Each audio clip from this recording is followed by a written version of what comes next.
Hello, Oh, hi. friends. Today I have with me someone you might know as the writer of Crashdown, a great comic, which is perfect as we are heading into spooky season. We have Ryan Sargeant. This is when you say hi. Oh, hey. uh, I'm a professional. I mean, yeah, you only do this for a living. I do lots of stuff. I'm pretty cool. You look very dark right now.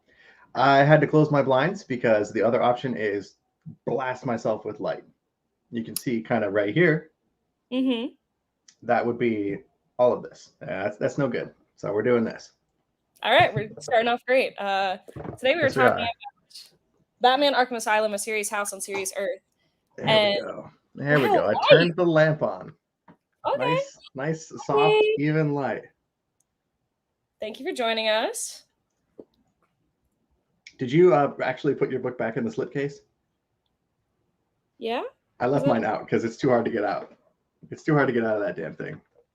It is I love the slipcase, but it took me. I don't want to say how long it took me to like wiggle and force this thing out of the damn. It doesn't it's feel tight. like it's tight. It feels like it's like vacuum sealed. Because like as soon as I went like this a little bit, it went and just came right out. Thank you. Yeah, this was my first time reading this, and we got the gorgeous, gorgeous absolutes, which is absolutely the treatment that this book needs. Oh no, did I put this one upside down? No, I can't even tell, because who knows? This isn't a very great indicator of which way is right. Yeah, not a big fan of the spine. Hell yeah, Jake. I really like this spine. I like the back cover. Correct. The back cover is my favorite part. The whole slipcase is banging. I'm a big fan. Oh, so you're right. I'm going to take this out. Oh, that was not hard at all. So this gives me, and I know I should not like compare artists, but this gives me big like Evan Cagle, is that his name? The guy who does the detective cover A's and Dawn Runner. This specific cover, Okay. just this part, Okay. just this. I could see that. Oh my goodness, you have a fan. Oh hey. Hello, hello. Big book time, yeah. This is only the size of my entire torso. Ryan, The size of my entire head, basically.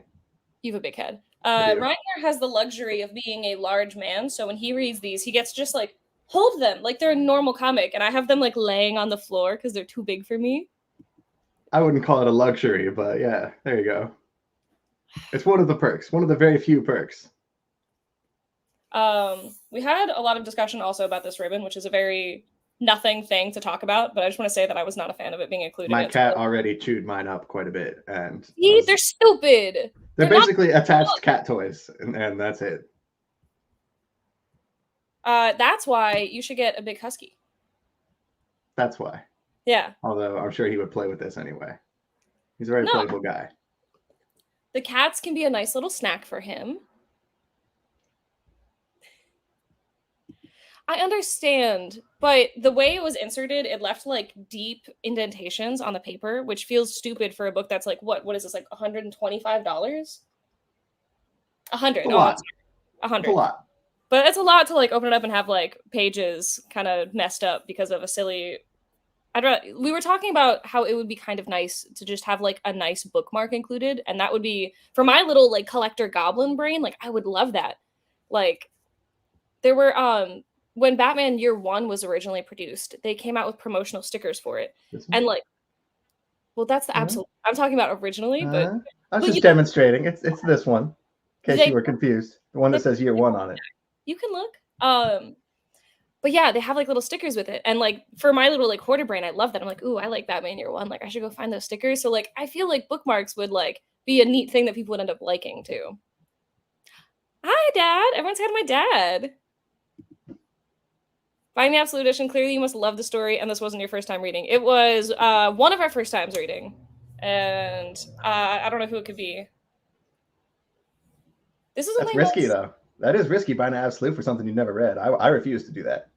I mean, I would just trade it for a different Absolute Cloud. Oh yeah. Yeah, I only have Batman Year. Oh, that's a lie. I have the Fourth World ones. Yeah, I've never read that, so I would pick a trade maybe, or read that digital, and then get the Absolute if I love it. This is one of your favorite stories, Alex? Okay. I feel like all of my like artist friends were DMing me immediately like, wow, this comic is so influential. I love it. And so it's kind of neat to see that like this is written by Grant Morrison, like one of comic book greats, but still it's mainly influential, I feel like, for the storyboard. And Grant Morrison did not want Dave McKean on this book, and they butt heads so bad. He tried to get Brian Boland because he wanted a more simple art style to go along with his more like symbolistic kind of writing. And he was like, no, if it's too abstract like this, like I'm not gonna be able to drive the points home that I want. Like Brian Boland, the simple stuff like for the Killing Joke, having that was Alan Moore, but still like having like the color changing, showing like the flashbacks and everything. Like he's very good at that kind of stuff. And he's like, that's what I want. I just want to make this really clear on the art side. But he couldn't get anyone, and he got Dave McKean, and they butted heads really hard. And Dave McKean changed a lot of the story, which is why the script is in this, and it's why the script is in every version past 2004. Did you read I went through last night. I read the whole comic again. I've read this a bunch of times, but I reread it like 2 nights ago. And then last night I went through and went side by side with the script and like read the script as I read the comic again.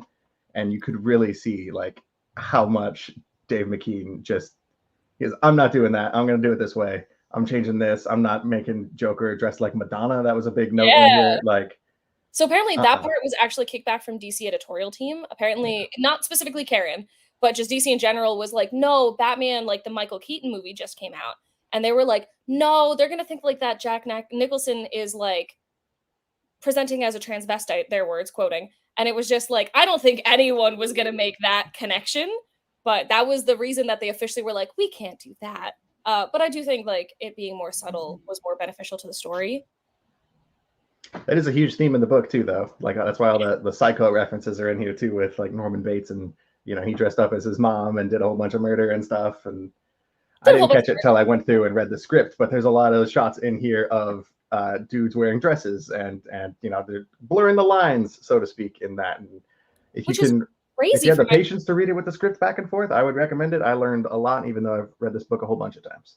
Well, the cool part for me for this book, specifically the absolute version, is how deeply they were able to like restore a bunch of the art. And so what I kind of want to do is take one of like the original versions and look at that side by side.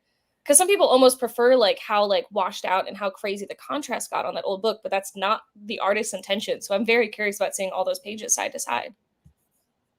Also, to Jake's comment here, I really wish that I did read this book earlier, because I feel like I see the echoes of the skeleton of this book in so many Batman books. And this would have been way better if I read it way earlier on, because I would have been like, wow, this is so cool. And now I'm kind of like, oh, like I see where just like a lot of other stuff came from. I went through last night, very coincidentally, after I was done with this book, I went through and busted through City of Madness for the first time, finally. There's direct characters from Arkham Asylum in this book. And I would never have noticed that before. Like the female doctor from the asylum is brought up again in this book, Dr. Ruth or Adams or something. Like I've never seen her before, I don't think. And she shows up in here, and I think they like kind of took some of the Clayface version from this book and put it into City of Madness. It felt there were some extreme similarities, and it was a very cool experience to read back to back. Completely unintentional. Yeah, I actually never read the last issue of City of Madness, but I never put that together reading that. Like I read that first and then this, and I still didn't even piece that. There's they reference the Mad Dog Hawkins from this book is in there too, and like a lot of the founding of Arkham is included in that book. And I've seen Mad Dog around a lot. Yeah. But I mean, this I want to say for muggles, for people who aren't like deep into comic lore or whatever, obviously people know mainstream Batman movies, like everyone knows that. But I want to say like the next thing below that is either going to be the Arkham games or Batman the Animated Series, and I think it just depends on how old you are. And that very clearly like comes from this. And as like a side note, it wasn't technically actually Scarecrow, but the visuals of Scarecrow in this were so delicious. I loved them so much, with him like scraping the pitchfork behind him as he walked. I loved that. Do you have any visual aids by chance? No. No. Okay. I didn't know if you wanted to do that. Why would I not want to look at pictures of this book? That's the best part about this book. I also could not find any good scans online without paying. Oh, you should have told me. I have the digital version of this book. We could have done that. I have the DC app, but you have to pay like the super fancy version for this, so I didn't get it. Oh. I assumed you would, so I didn't even bother bringing it up. That's why we should communicate more. Yeah, I guess we should talk more in real life, huh? Yeah.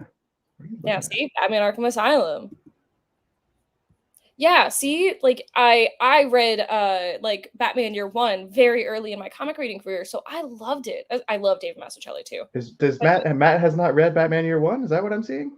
No, he's saying that he's going off of my opinion of I wish I read this earlier because I would have appreciated it more. And now Okay. it's like, oh, Matt's read a ton of Batman. And Okay. then he read Batman Year One and he was like, oh yeah, this is the same Batman story I've seen a million times. Okay. It's all because it's derived from this singular point. Okay. And the classic Task Force Z, possibly the most important comic to ever come out. That's something I could guess Alex having read because it's got Jason Todd in it, right? I know that I read that book and I can't tell you anything about it right now. Rosenberg? I think that was Rosenberg. I like Rosenberg's indie stuff a lot. We're doing really good. How was your first time reading this? What was that like? So I went into this thinking that it was going to be much more like a haunted house, and it ended up being more like a dream. Okay. And like especially thinking about the book after having read it, that's exactly how it feels like, where the narrative isn't quite linear, but it's still pieced together enough that you're following specific storylines, and it's kind of like a dream. And just one might even call it a nightmare. Yes, obviously not a good dream. I will say that so this book is messed up. Big trigger warnings if you've never read it. If you're not okay with a lot of blood and gore and insinuations of horrible things criminals do, this book's not for you. Robin Year One was my first like comic, and the main villain, I think in that, at least definitely like one of the bigger villains in it, is the Mad Hatter. And the Mad Hatter, if you don't know, steals little girls and also uses hats to like he's not a very good villain. He steals people's hats? No, he provides them hats that have little things inside them that make you like under his control. Give him all the hats that you have. He's in it for the hats. Yeah. But in this, they don't say it outright, but they definitely are very heavily insinuating that do in the script. In the script, he gets into all that stuff. But he's like very clearly like a sexual predator for children, and I think that works perfectly for his character. Again, this is horrible and bad. I'm not saying that it's good, but like that's great. He's sitting there he's trying to find like the Alices and stuff, and it's just that makes sense. This dude's a creep. Like I think that's so perfect. You should actually talk about your first time reading this book. I can do that. I remember vividly the first time I read this book. I was in college. And my best friend / roommate at the time was a guy named Nick Lee, who I very much miss. I love him. I want to talk to him. I want to track him down. I don't know where he went. That's a whole nother story. He had a bookshelf. Like Mad Hatter and Little Girls. That's me. That's my name. No, he had a bookshelf with so many good comics on it, and it was like the first time I was kind of exposed to comic books. I didn't grow up with comics at all. I was a video game and a movie kid. So I had looking back, I can see how lucky I was to have this guy's bookshelf, and I was just able to kind of like pick through his classics on there, and that would be Arkham Asylum was on there, Year One was on there, Dark Knight Returns was on his shelf. I still don't like that book, but I did read it way back then. I need to read that too, but I don't want to. It's overrated. I did not care for it. He's actually the first time I ever was exposed to Green Lantern was from Nick and this like comic shelf that he had. So this was probably like one of the first 3 comics I ever read was Arkham Asylum, and it's probably part of the reason that I fell in love with comics the way I did, because it's so unexpected and different. The art in here is not at all what you would expect. Like Killing Joke, I also read at that time, and that's like you said, that's got very comic book-y art. But yeah, I was much more drawn to Arkham Asylum, and Kingdom Come was another one that I was able to read back then. I also did not catch this at all. I did not catch that was the third Clayface. I was like, Clayface, cool. I didn't even catch it was Clayface until I went through and read it in the script. He's just a really gross, decomposing guy. Was it in the script that they called him AIDS with Legs, or was that in something else, like an interview? Because that's what they described. That was in the script, but in the script, there's also Dave McKean is very expressionist and not hyper detailed. But in the script, they had this cool touch where like he's walking down the hall and dragging his arm on the wall, and the wall is like boiling and bubbling and going gross as he walks past. But Dave McKean didn't do any of that stuff. It's just just kind of blurry out of focus shots of him looking all gross and green. It was also the Clayface part that made me realize how merciless the version of this Batman was. Because in my head, like he was like just really frail, you know what I mean? Like just looked like you could just kick him and he'd die. And so Batman like just slams on his legs and like breaks them, like bones snapping. Jesus. Also, Dave McKean is the reason there's not a Robin in this book. Grant Morrison originally wrote one as such, and Dave McKean went, I don't really like. He doesn't work in my art style. And at first, he tried drawing him in a trench coat, and then he was like, "This just does not work. Like, I cannot do this." And so that's the only reason. In the beginning, he was going to stay back with Jim Gordon. I kind of like that he's not in this. Robin hater, that's you. How dare you? My favorite. Yes, actually, Jake. So Len Wein did a lot of stuff for like the Who's Who stuff too that they extrapolated upon this stuff on, and some of the things that they used in this, like a lot of the Arkham stuff, they actually didn't have all that much information on. So like Len Wein created a ton of information for the information. Like it was very silly. Like here's the Who's Who and here's what it's about, but they weren't getting the information from anywhere. They were just creating it off the cuff. I love Mad Hatter. I just think he's a very comic-y villain, you know what I mean? Like it's just very like, no, trust me, the hats give you mind control. It's, you know. I don't know if this is a hot take or whatever, but I think Batman's Rogues Gallery is the best. That's obvious. But yeah, some of my least favorite villains in comics are in the Batman Rogues Gallery. Like I've never really cared for Mad Hatter. I thought they did him cool in here as the creepy, you know, Predator type vibe, but also Solomon Grundy is one of my least favorite characters in comics, period. And every time he pops up somewhere, I'm not into it. I haven't really loved Killer Croc ever before. You know, there's some Batman villains that I could totally just lose and I wouldn't shed a tear. There's an absolutely heartbreaking Killer Croc stories. I believe it's from Batman Gotham Knights. It's something from like the early 2000s, maybe no, not late 90s, but it's absolutely heartbreaking because it's trying to like save him. It's very heartbreaking. I'll send it to you later. It's like 4 issues maybe. He was handled pretty cool in here. I like the way he was designed. He looks like a big dinosaur in this book. But I think also like what you're saying, it just comes down to a numbers game. Like you have so many villains, you have so many Batman villain related stories. Like there are so many comics for all of these guys. Like of course they're not all going to hit, and there's going to be a lot of lame ones because they're just putting out so many. I didn't even realize how many villains were in this book because basically it's sort of Batman trapped in Arkham Asylum, sort of going through the series of Rogues Gallery villains, and I didn't realize until I read the script that like Black Mask is in this book. He doesn't even really have any. He's literally like a guy with a black face, like you can't see his face at all. And I didn't know that was like Maxie Zeus is in here in this sequence with a bunch of lightning and yeah. I didn't know who Maxie Zeus was until I saw the Harley Quinn animated show. Though full disclosure. Okay, I was gonna say they like said his name at least, so like that one. Yeah. Also my main gripe with this version is that even though this version was just reprinted, they still haven't updated their pronouns, even though I'm pretty sure that's been a thing for a long time. So, boo. Yeah, should be an easy fix. Control F situation. That makes so much sense with what you were saying with the script. That version of Clayface touch people and they would melt to nothing. Isn't that the version? No, never mind. That's not the version. I don't know Clayface as well as I should. See, Clayface is cool. I would like more Clayface stories. I quite liked Clayface's, what is it, One Bad Night or One Bad Day or whatever the one-shots were that came out like last year.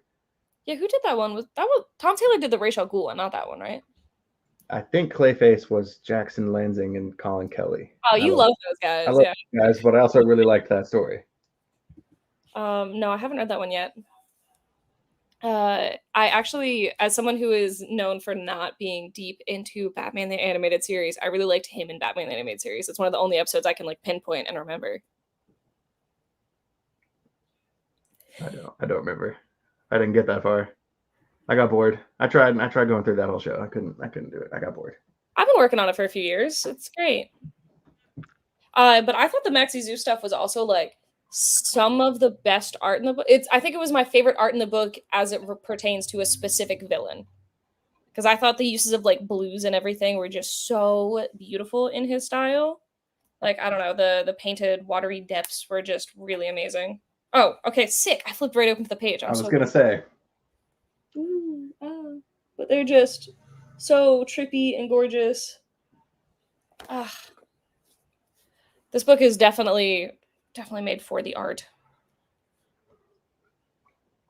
I've only ever had this book in trade and on digital. And when they announced the reissue of the Absolute, I don't think I've ever gone to pre-order anything so fast in my life. I've been waiting for this book specifically to be in Absolute format, probably more than any of the other ones I have. I think this is like one of my top art picks of any book. And I don't know. I'm looking at the other ones I have on my shelf, and like Frank Quitely's pretty cool. Greg Capullo's pretty cool, but like, give me this. No, that's so Matt was grilling me because I make fun of Matt because he buys like the most expensive version of something when he doesn't know if he likes it or not, which is never crazy. mind. Yeah, that's risky. I was gonna say the most expensive version. That's cool. I like doing that too, but only if I know I'm gonna love it. No, it's crazy to me, but I don't know. I just don't live at his financial level. Who but does? This one, I mean, I've seen like pages or panels, and I know Dave McKean, so it was just I think this is something I want to be able to experience the art in the best way I can. And I did not know how much the art had been like reproduced and changed. So I made me really happy that this was the version I went for. Ooh, you have a writer question. As a writer, how would you feel if Ben Templesmith completely overhauled Crashdown like McKean did? I actually was kind of feeling similarities with that as I was reading the script and comparing it to the book and seeing how much because you can go back and Grant Morrison would just write out full page descriptions like this shot he's going to look like this, and in the background these characters are going to do this, and all this stuff's going to be happening, and this guy's going to be dressed like this, and Dave McKean just like no, Batman's a shadow, we can't really ever see his face. There's all these expression shots of how he's going to look in the script, but McKean just dropped all of that. And I definitely felt some of that with Crashdown. There were scenes where Tom and I would have written in the script like this happens up here, and then in the background this character is doing this. But a lot of times, you want to sacrifice what's happening in the background to highlight what's you're supposed to be looking at, and keep your attention on the foreground. That's the word. He also like annotated the script in here. Like he was like, I want them to know exactly what I wanted. Yeah. But I loved that take on Batman. I love that he was just a part of the shadows and the fog and just never getting to like glimpse him. I don't know. I think that was like one of my favorite aspects of this book, honestly. I'm sick of the Joker. It's not controversial. I'm not. I have a high tolerance for Joker stories. Say it's controversial. I don't know. Maybe that's from a shop perspective where everyone just wants anything Joker. I feel like I meet more people who are sick of him than aren't. Her closest I know is you. I specifically am very sick of him in like movies and stuff, where I feel like Batman has such a gorgeous depth of rogues gallery, and it's like, stop using the same dude. Like you have so many.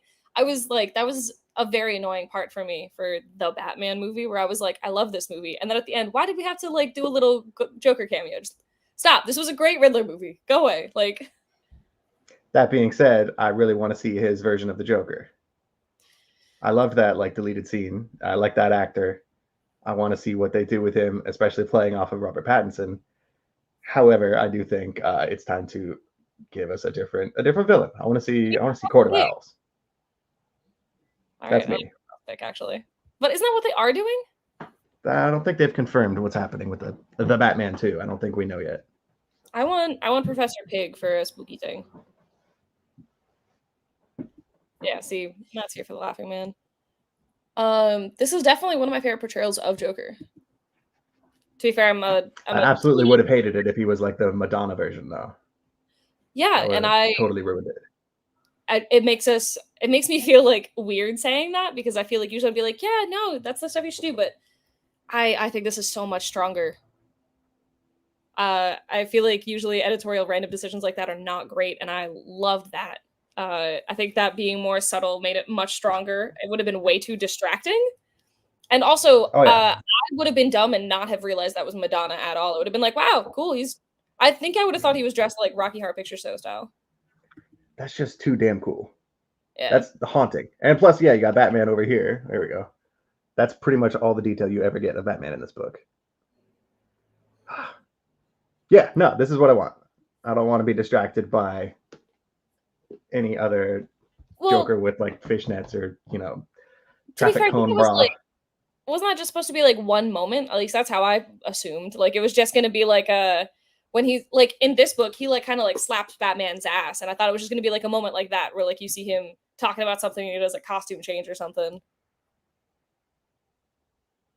Ooh, a grounded, realistic Mr. Freeze.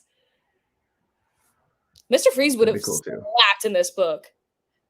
Yeah, there's a few villains I wish had been in here. I think Poison Ivy would have been really cool. I would have liked to see what he did with Riddler somehow. I think his presence was lacking here. Professor Pig didn't exist at this point, but I think he would have been really cool. What's that?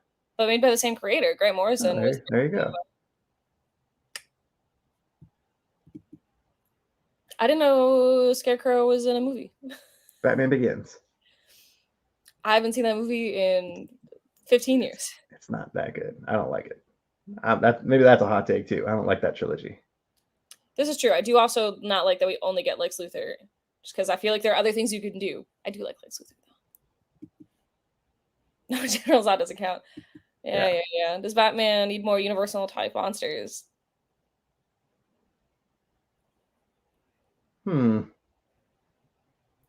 Okay, so he's dealt with those kind of monsters. I know he's dealt with them with like Scooby-Doo or something dorky before. And there's been a Batman Dracula book before. I feel like he does kind of interact with Frankenstein-esque monsters. I feel like that is, you could say Frankenstein is like a Solomon Grundy type. Totally, yeah. But the other ones, I don't know if they have like Yeah, DC doesn't tend to go like very specifically supernatural of like folklore-esque, like I don't know.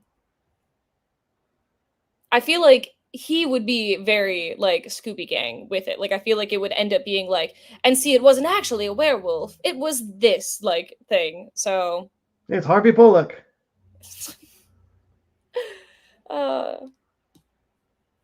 I actually read All-Star Batman, yeah. I have a bunch of covers from it because there was like some Tula Lotay, Poison Ivy goodness, so I was all about that.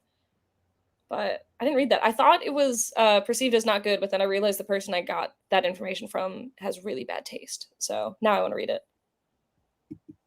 Nolan versus Batman isn't Batman? Is that a take people have? He's not wrong. I just don't like those movies. Not at all. I like Heath Ledger's Joker, but that's like 15 minutes of one movie in the middle. I don't know. I don't like watching them. I think they're Christopher Nolan movies, and those are fine. But as Batman movies, I don't care so much. I love the Christopher Reeve Superman movies, but I talk about that all the time. I would like to see Man Bat. I guess that kind of goes along. That's like a werewolf, but it's a bat instead of a wolf. That fits enough. It's a universal vibe on that one. Gothic horror monster. I like Old Man Bat, but they're making him like Smart Hulk now, and I'm a little less into it, honestly. I do have Cain and Abel. Freeze is nobody. Yeah, that's true. The weirdest part about this book for me is that it was made in 1989. And today I was like bagging and boarding a bunch of like 80s comic books, and it was really weird to me holding like a really cartoonish Avengers issue and being like, 2 years later, this was made. Yeah. And this was also even more influential at the time because back then they didn't just come out with like a one-shot graphic novel. To be fair, that is still relatively rare now, but it just came out like this. Like these are not individual issues. It is just one book. That's kind of cool. I never really noticed that, but I've never seen this book in the original format, I don't think. Probably have seen it around. But like was Killing Joke one issue? Yeah. Okay. This was right when they were kind of like changing a bunch of stuff. So this was done by the editor for this was Karen Berger, and she moved on to basically create Vertigo and do everything over there. And you actually notice a lot of Vertigo beginnings in this book because she was the one who decided in Vertigo, no thought bubbles. We are done with that. That is cheesy kid old comic books. We're not doing that. And so this is one of the early books where it's utilized as an example where they're like, all right, how do we do this? And you almost kind of see in the beginning like it's a little faulty and like how a lot of people wouldn't really realize that this is just a thought bubble, basically. All those beginning panels where you're going across both pages and it's just like little squares. But I don't know, it's really cute to see this as like baby's first Vertigo transitioning away from main stage like DC. This is the Swamp Thing Show. Thank you so much for joining us. Today we're talking about the issue Arkham Asylum. Classic Swamp Thing story. Classic Swamp Thing would be sick in this. Has Dave pretty much Clayface. Swamp Thing? That would be so cool. Did he draw other books? Like, I feel like I've only ever seen him do covers, but I'm also very not educated on this era. I was talking about someone with this the other day, and I realized that I think of like the Vertigo art style as being very like this. And I now realize that when I think about Vertigo, I'm just thinking about Dave McKean. So Sandman. But I mean, think about like all that era of stuff. Like think about even like Hellblazer. Like it's just like I don't know all what else he did, so I'm just saying Sandman. I can figure out if Did he do Hellblazer? I was going aside with the Vertigo art style in general. I wasn't thinking specifically Dave McKean when I was talking. Dave McKean. We'll pull him up. Let's look him up. He's Batman. All right. This dude is also like, when you read this, you realize this is like fine art. Like this man could be doing anything. He should not be wasting his time in comic books. And to be fair, he does a ton of things. Like he makes record covers and he does everything. Yeah. I feel that way about a lot of my favorite artists. Like, what the hell? We don't deserve you. What are you doing here? Martin Simmons. You belong in a museum. Exactly. Yeah. Every time I look at his stuff, I just feel like I don't know. Although, as a big Martin Simmons fanboy, going back and reading Arkham Asylum again, it's very clear to see where that seed was planted and why that sort of stuff is my jam. That kind of art style. I think it was right before this, but he did Cages because I think they actually reference it inside this. But that was a much more. It was much less stylistic. There was still some, I think John J. Pearson style, where it's not as abstract, but still's got that like feel. But still more like cartoony. But I've never heard of Cages before either. I think they mention it in this book in like the bio. But that's when I'm done. I get to the bio. I'm like, I'll give a glance, but yeah, I'm cool looking, moving on. Oh yeah, I was half asleep finishing this book the other night. That's the other thing. By the time I get to the end of this book, every time I forget the ending. Because it's like you said, it's so dreamy and like you're involved in like the feelings and emotions of like you really feel like you went through this gauntlet of like Batman villains through the whole time, and by the time you do get to the end, it's just I'm sleepy. I don't know what I'm reading now. That's my favorite part. Thinking about it afterwards, like it's almost just like all one ball of thoughts rather than a line of thoughts. Yeah, that's why every time I read this, it's I can't stop. Once you open it and start it, you got to go all the way through and finish. This isn't a book you can like put down and come back to the next day. It's why I thought it was going to feel like a haunted house, because everything is so segmented that I thought it would feel like exploring different rooms. And you go into one room and it's Maxie Zeus, and you go into one room and it's Mad Hatter, because they all kind of happen individually, sans very few scenes in like the beginning and very end. And so thinking about it after the fact, like you don't remember the order of anything because it just doesn't matter. Also, I love this idea. I love Gotham. It was happening. It got canceled, but they were doing that. It was Reeves? I think it was Matt Reeves. He's after the Batman movie. Matt Reeves was set to do an Arkham show and a Gotham Central show alongside the Penguin show that's happening, and the Penguin's the only one that's actually going through. That's sad, but I am excited for the Penguin show. Also, thank you, Jim. Although we're both very biased audiences because we're both big fans of the Batman movie. It's like the only movie in recent times that I've just watched over and over again. Question for Comic Ryan: are you and Tommy? Oh. Did you and Tommy love the new Plastic Man book? You like Christopher Cantwell? Is that out already? Came out this week, yeah, first issue. But Ryan's always at least an issue or a week behind on his issues because he has to read the previous issue of every book. It's a whole thing. My pull list is way too big. Just read more books. Yeah, that's a solution. Yeah. Add more things onto the read pile. Yeah. I don't even remember if I ordered that book. I probably should have because I'm a dummy. That might actually be a good take, though. I know Matt's kind of joking, so I don't think he's read this book, but this book kind of does make you, because the only thing that I think is kind of weird for this book, and again, like, I really wish I read it earlier because the fact that this came out in 1989 is mind-boggling. Yeah. And it's just in every book I've read since. So if I read this earlier, it would have been one of my favorite books. But now that I've been into this for 10 years, all right. But the voice for Batman is very weird in this. And that's okay. His first line is like, "What's up?" Literally, yeah. Which doesn't feel like a Batman thing.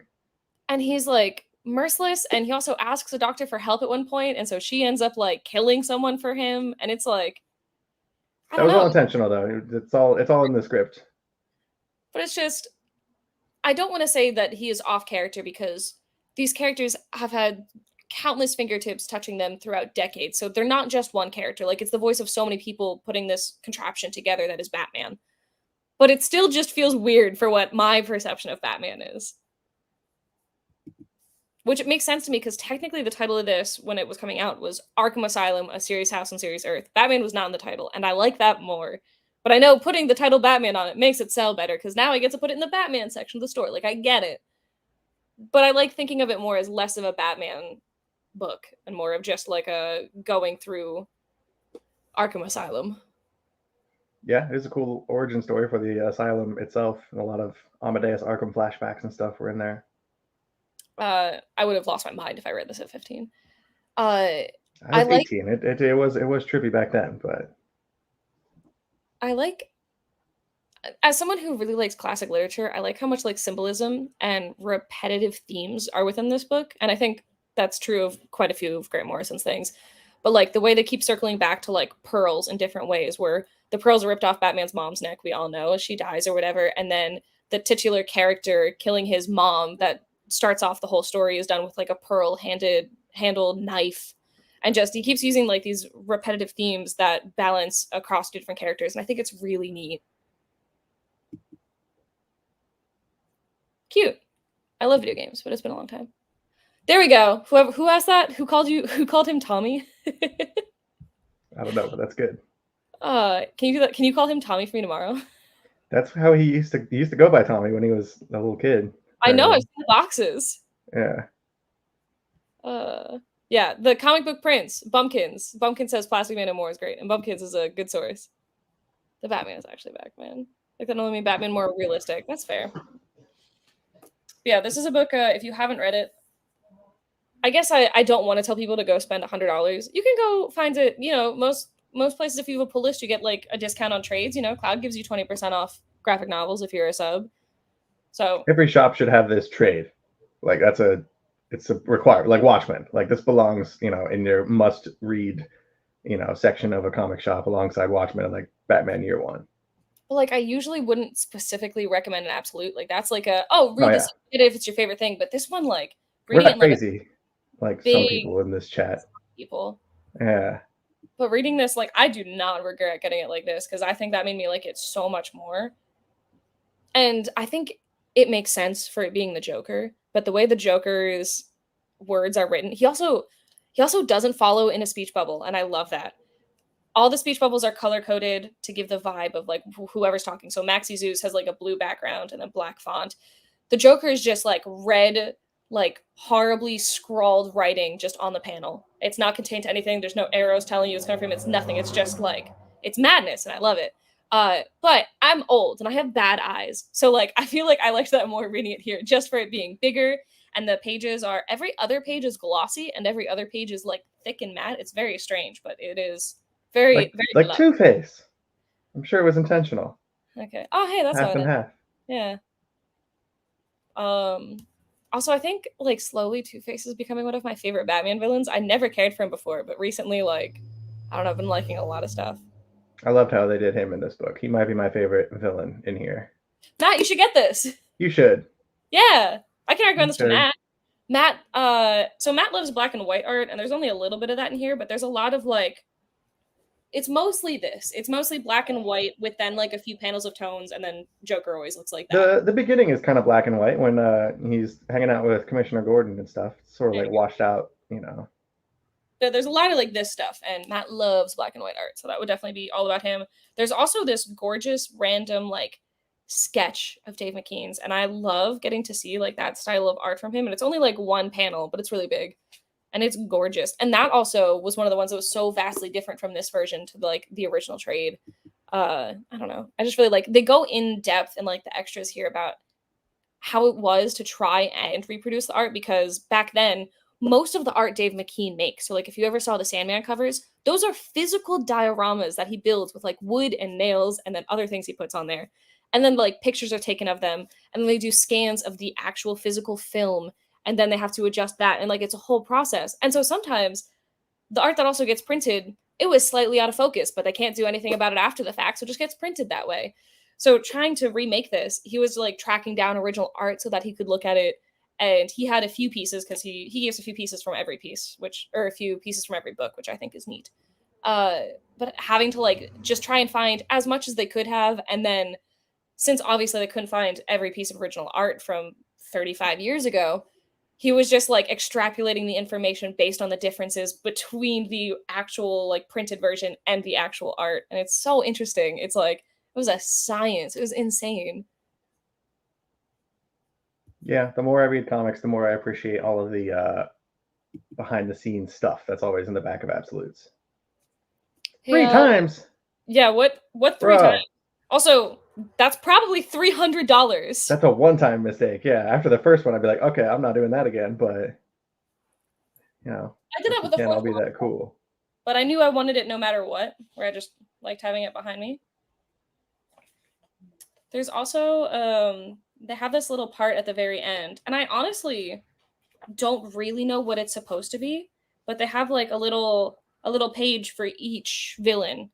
And it like I would have assumed like doctor's notes or something, but it doesn't really make sense to be that way. But it's definitely giving you like a delve into the characters a little deeper. But I really like Dr. Destiny's, where it says, "In dreaming I walk with you." And I just think that's a really pretty line. Even though it's from, some old man that gets pushed down the stairs and dies because Batman is merciless. In a wheelchair too, right? He can't walk. Yeah. Yeah, Batman sees the guy in a wheelchair at the top of the stairs and went, "This is how I take this guy out." That's an easy one. Next. Clearly. Not cool. The premise of this book is that once the Joker kind of makes Batman come into Arkham Asylum, like he tricks him, obviously, and he's like, "I'll kill all these people. I'm torturing them right now." And then Batman comes and they're not torturing. He's like, "April Fool's, Batty." And when he goes inside, he's like, "All right, cool. We're basically going to play hide and seek. Like, you're going to find these, like, 5 or whatever villains. And if not, after an hour, we're going to come kill you." And so it's basically him methodically going through and trying to find all the guys. But he's merciless. Like, he's just snapping their bones and pushing old men in wheelchairs downstairs. And just, he kind of does show kindness to Two-Face in my eyes. Like, I think that when he sees how, like, pathetic he is. Because Two-Face obviously has this like duality of character, right? Like there's Harvey Dent and there's Two-Face, and he has the little coin where he uses to make all of his decisions, and this prison breaks him down where they're like, "This is ridiculous." So they slowly make him go from the coin to a 6-sided die, and then he has 6 options for everything. And at this point now he is on a tarot card, so he has 72 options. And to that point, he has too many options, and it takes him too long, and he freaks out over every minor decision to the point that he is soiling himself because he cannot figure out even when to go to the bathroom. He cannot do anything. And so Batman is seeing someone who was a lawyer, was even as Two-Face, like he's like a smart, confident villain, and he's just like seeing this wither husk of a man on the floor, like, "I don't know when I can get up. I don't know what to do." And he's just like, this is not a good place for anyone at all.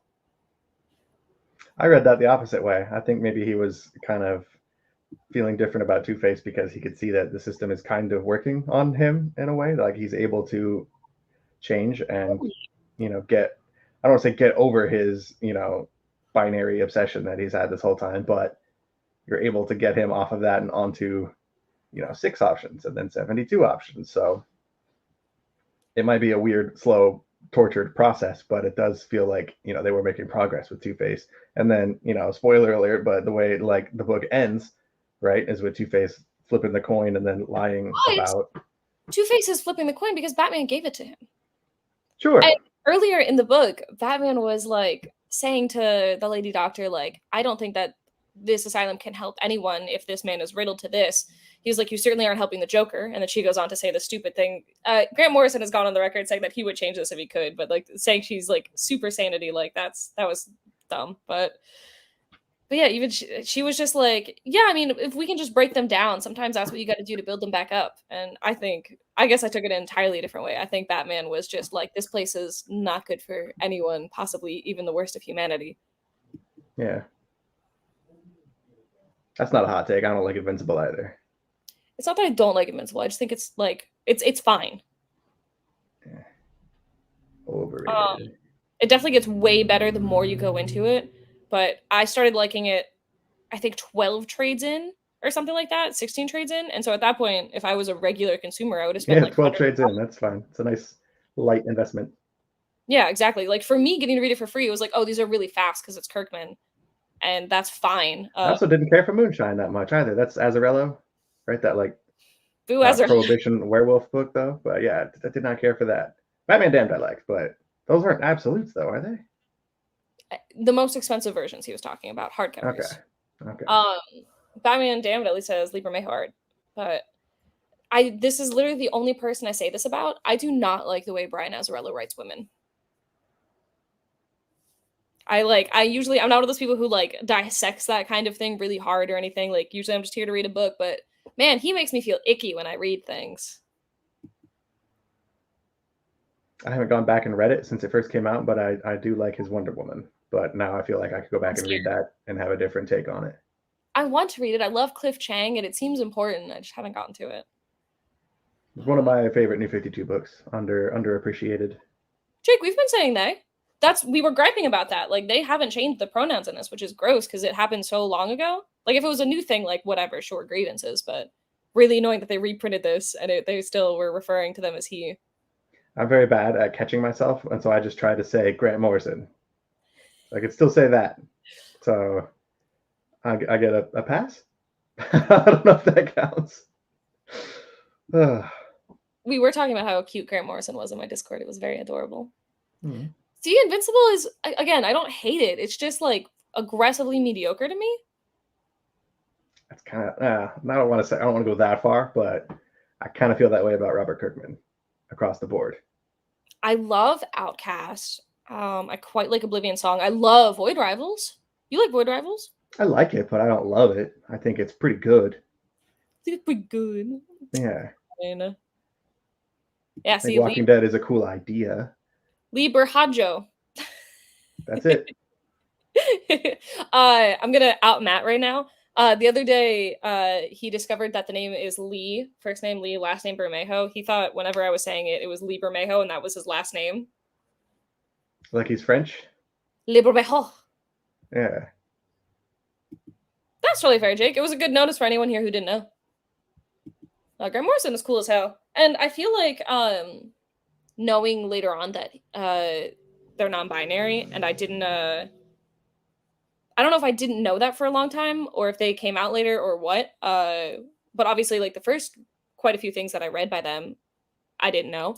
And I feel like now you can kind of see just not conforming to societal standards in a lot of the things that they write. And in this book especially. Yeah, like, just it's kind of like potent everywhere, I feel like. And like this, like, specifically the way they're doing it is just, I don't want to make the same kind of Batman that's been around. Like, we're just doing something different.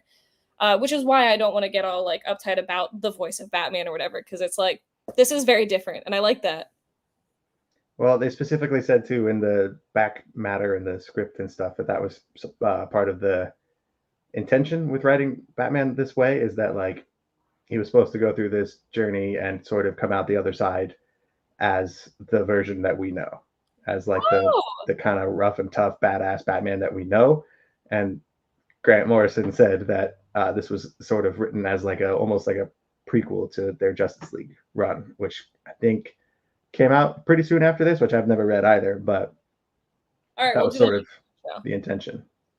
That's so interesting. I had no idea. I'm glad I went through and read the script last night. It was a slog, and it took like twice as long as I wanted it to, but it was a very cool way to experience this. I thought about just reading the annotations, because that seems like I just kind of want to read like some special notes or like interests or whatever. But you heard me listening to some stuff on it, and also like at one point, that good. The annotations weren't that great. All right, cool. So I'm glad I'm hearing other people talk about it then. The script was cool, but the annotations were, I could take or leave them. Okay.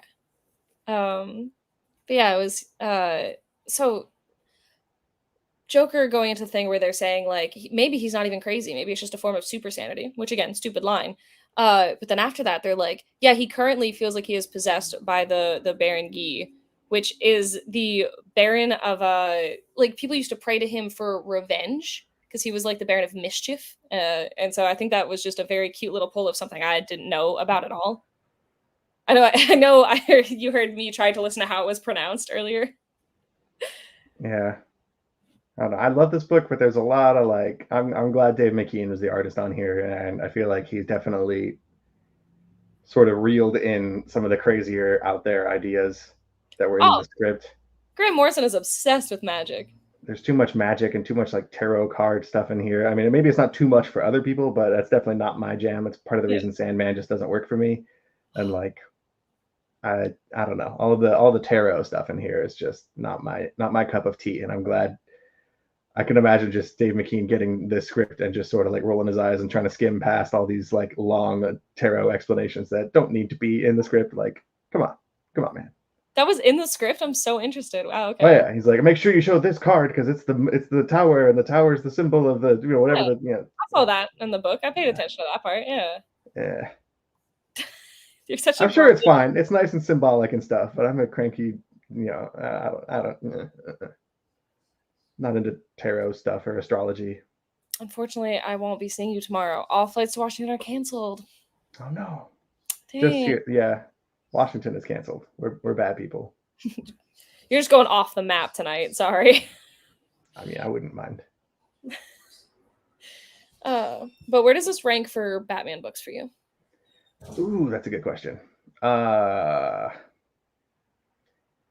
Very, very, very high. I don't read a lot of. I mean, I guess I read a lot of Batman, but I kind of like. I got all of my main Batman experience out of the way, like in college, off of my friend's bookshelf, like this book in year one, and I read all the classics pretty much all at once, super early. So I feel like I would have to go through and reread a bunch to sort of give a ranking, but like. This one's very, very up there. It feels kind of unfair to rank it alongside like Tom King's run or Scott Snyder's run or something, but it would feel wrong if I didn't like automatically put this in top 5, like just without thinking too much. Like I can't think of other stuff that I would comfortably be able to put above this. This is definitely one that I would say like is a great read the earlier in your like comic reading career it is. Like, it doesn't necessarily need to be baby's first Batman, but like early on, I feel like this would really like set the tone for how you view Batman in general. I think it'll make you appreciate future stories even more.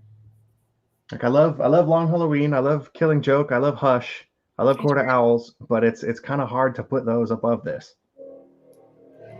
Even year one, like I really like it, but like I don't enjoy reading those the same way that I enjoy this book because it's such a different.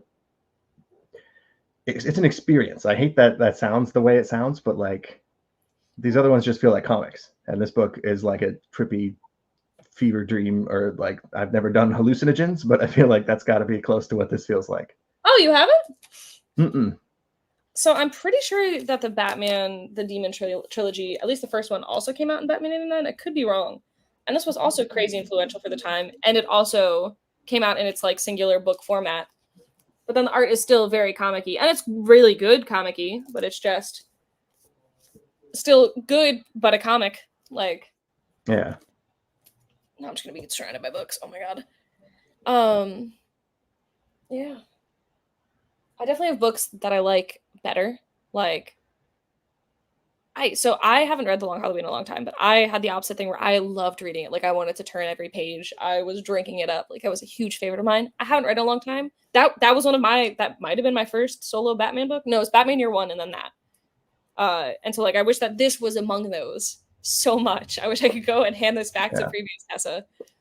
But that's why I was so grateful for my roommate back then, because that's basically what he did. I got to read all of these books. Court of Owls wasn't out at that time yet, but all the other ones I pretty much read with no other, mediocre random Batman one-shots in between. I got like introduced via all these classics. I wonder if he's read Court of Owls. Who, my old roommate? Yeah. Probably. Yeah? Do you think he still reads comics? I have no idea. He hasn't read Crashdown as far as I know. Otherwise, I wish he would have reached out to me. I'm not bitter. Right. We'll track him down. We'll find him. We'll find him. See, my hot take is that like I like Court of Owls, but it's overrated does not mean that I think it's bad. I just think it's overrated. Like I think that and All-Star Superman are both great, amazing books, but I think they're both overrated for what they are. I want to fight you. When was but the I know last what you mean. Court of Owls, though? Within the last decade. I think I read it like within the last 5 years. Okay. I feel like it has, so you know how Becca says like old movie stank? I feel like it has like that like 2010 to 2015 stank, where it just is like, this feels very much like a little bit of an edgelordy of like this time kind of. I I okay, still like the it. Great book. issue 5 where it turns upside down, it blew my mind. I'd never read a comic like that before, so it gets a lot of points for me for that specific issue. And I also dock it points because I think a lot of people, pretty much everybody, unfairly ignores the entire other 51 books that were coming out of the New 52 at that time in favor of Batman, Scott Snyder. And there's a million other books that are phenomenal that came out at the exact same time that nobody talks about or cares about because that book was, so popular. Yeah, you got Prez from Mark Russell, obviously the most important of all of the New 52 books. You got Jeff Lemire's Swamp Thing, Scott Snyder's Swamp Thing, excuse me. There you go. So we did Animal Man, Brain. Oh, yeah. No. I like that Swamp Thing run more than I like the Batman run. And again, I like the Batman run. This is not Tessa saying she hates this Batman run, but that Swamp Thing run almost made me cry, and nothing makes me cry. It was a lot more consistent, too. I feel like after Court of Owls, especially, this Batman run sort of, Snyder's Batman run sort of dropped the ball as the farther along it went. But Swamp Thing was pretty solid all throughout. And it's the same damn writer, and it feels like nobody even talks about his Swamp Thing book. Well, yeah, that's why I said I liked the Swamp Thing better. I wasn't just comparing things, but yeah. Like, his Batman isn't my favorite Scott Snyder thing. But again, I still like it. It's good. My hot take is that I like Tom King's, though, a lot, though, and everyone loses their mind, so. But you like the Tom King run, and Matt likes the Tom King run, so we're okay in this room. Yeah. Between the 3 people in this room. They're the only people I'm sure there's other people in the chat who would also vehemently disagree with you, but. Yeah, Jake, have you read Tom King's Batman? And if so, do you like it? You can also just lie and tell me you like it. It's a good way to just spot the cool people in the room. It's like the second someone starts talking trash about Tom King, I'm like, oh, cool. I don't have to take you seriously. Like, you're wrong. Okay, that's good. Except Jake. Jake gets a pass. Do you have any last thoughts on this book? Go read it. They're apparently somehow right now. I was gonna say, does that make you feel any sort of way? I feel like it does not need it. Instinctively, I feel like it. Yeah, obviously it doesn't need it, but I instinctively don't want them to make one. But I'm sure it could be good. Yeah, what if it's just them exploring and adding in different villains? Like, what if it's just like, here's also Professor Pig in this environment and stuff that like couldn't have come out then? Is it just going to be like, oh, he's back in this asylum again? Like, we're just going to do the exact same thing again, but with different villains? Because that would be like the worst possible way to do this again. Like, I don't know how you'd go back to this story. Like, I think I haven't read into how much of what they're doing with the sequel, but it could just be some different exploration on the Arkham Asylum, not necessarily this specific Arkham Asylum book. That's what I would like.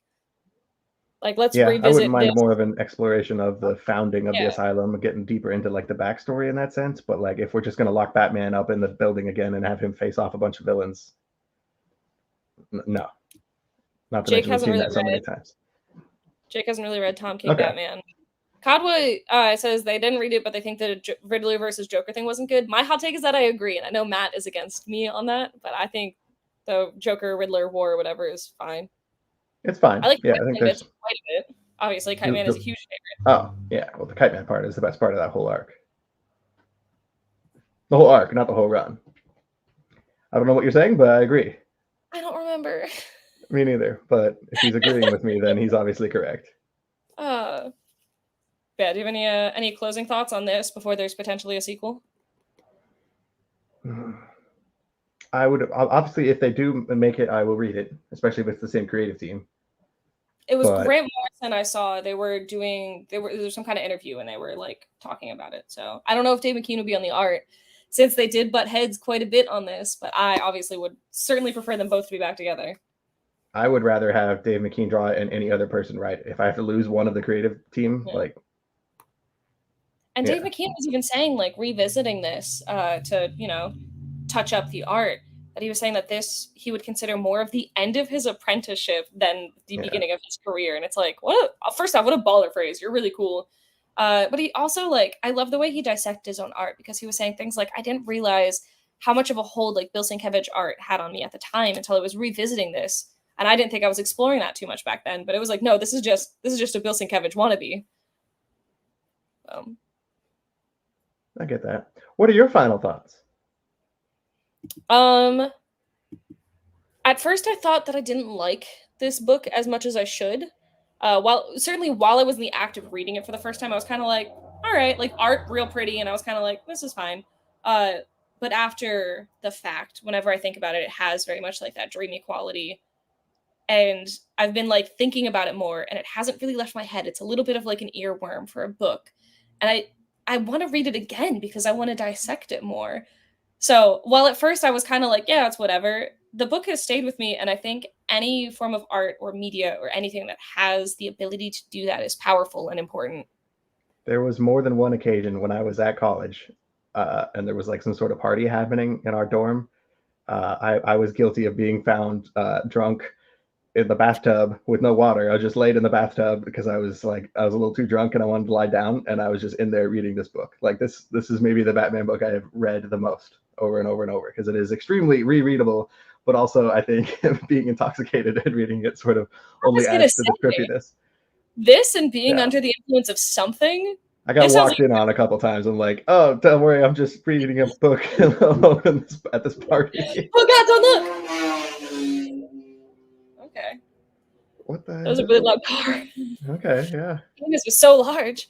But yeah, that's really funny. Just no, don't look at me. Oh God, it's me reading my book. I'm embarrassed reading comics instead of hanging out with people that I don't want to be around.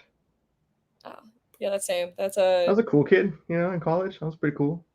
You're something. Yeah. Ooh, yes. Everyone go read Arkham City, Order of the World. I love Dan Watters. You all know I love Dan Watters so much. Pretty good. Grumpy old man. Pretty good book. Speaking of pretty good books, this was a pretty good book. It did also inspire me to want to read more, and I love any book that does that to me. So, yeah. I'm excited to put it on the shelf and just see how it looks. Yeah, you could have more than a whole cube of absolutes, couldn't you, at this point? Oh, yeah. At this point, there's also like 5 or 6 below here that you can't really see. The end of the episode has Watchmen and V for Vendetta and Swamp Thing and all the ones that are out of sight. Why the Last Man is the absolute last book on this list. Do you have all of them? No, they're not in print anymore, but I got the first one at least. It's so cool. I want them. Yeah, that's a good one. Anyway. All right, well, you won't be here with us next week. It'll be Sean and me back for Swamp Show. But you can always, chat. That's true. You can hang out with Ryan in the chat of any of the shows. You can try to book him on our Discord. He's not really on there, but he's in it. Even if you tag me, I still won't check because I did tag you today. Yeah. Yeah, and yesterday too. I think Discord's too much for me. I'm old. Yeah. If you want to chat about any of the books we are reading, you can always join the Discord. There is a link in the description. It is very fun, and I don't know, it's really adorable. I like it. And next time Sean is out of town, I will bully Ryan into reading something else with me. Won't be as good. Won't be as good. Whatever we do, if I ever come back, whatever we read won't be as good as this book is. There's going to be a Mr. Miracle Absolute coming out soon. We could do that. Doesn't matter. I don't like that book enough to get an Absolute. Okay, that's fair. I have it on Comics. I have it. I just don't like it enough to give it very limited shelf space. Wow. Okay, I didn't know you agreed with me. Yeah, I really like Mr. Miracle, but it's not like my top 3 Tom King books. That's why I love Tom King so much, is because the things I love of his, I absolutely love, but there's stuff of his that just doesn't hit for me. And I think that's the reason the Batman run works so well, is because there's ups and downs and peaks and valleys instead of just solid middle of the road Batman like so many writers do. Okay, we can read something else by Tom King. I'll allow it. That's a good idea. Okay. Well, thank you all for joining us. Thank you, Ryan, for hanging out with me. You guys should all go check out Crashdown. There's not a trade yet, but you can go check out single issues. Cloud City has a bunch of them. Not yet. Yeah, you better. I want it. I want it so bad. I want to have your book in my store. I do too. It's going to go right around here, which is nice. I belong next to Edward Baker. I'm pretty much as good of a writer as him. So there you go. You've had as many books, yeah. That's what we need to read. If you do, lower yourself to having me back on this show, we got to do Criminal. I really just want to read that again. Deal. I used to like it. I haven't read all of it though. Yeah, everyone should go check out Crashdown. It's a very cool, spooky space book. Spaceship. It's not as good as Criminal though. If you want to read comic books, go read Criminal. Don't read Criminal first. Read Criminal second. Read Crashdown and then Criminal. True. I'm great. I'm great at selling my own book. Matt, it's entirely because I'm gonna go see Beetlejuice. I don't know if you can tell, but I got Beetlejuice eye makeup going on. I got my little beetle necklace, and I'm leaving this to go pick up my pizza and go to the drive-in all by myself. It's gonna be adorable. I'm gonna have such a good time. But anyway, that's why we're ending now. So thank you all for joining us. Everyone, go check out Crashdown. Everyone, you can go see Ryan on the Comic Tom channel, or you can go bother him on Instagram. Do that Or you instead. can bother me. We have links to everything below. Have a good night, everyone. Bye.